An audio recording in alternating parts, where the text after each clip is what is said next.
Today, President Donald Trump makes his first international trip of the year.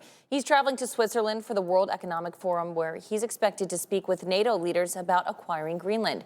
We want to bring in News 8's Joe Habersham to join us and explain the president's push for the Arctic island. Good morning, Joe.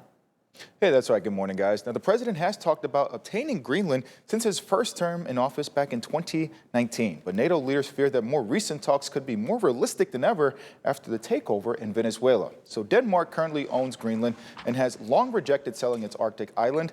But for nearly 75 years, the fellow NATO nation has allowed the U.S. to station troops and a military base on the remote island. Now, a defense agreement was made back in the 1950s so the U.S. could better prevent future attacks from Russia, though for the president, it's still not enough, saying it's imperative to take over Greenland for national security. The big fear I have with NATO is we spend tremendous amounts of money with NATO, and I know we'll come to their rescue, but I just really do question whether or not they'll come to ours.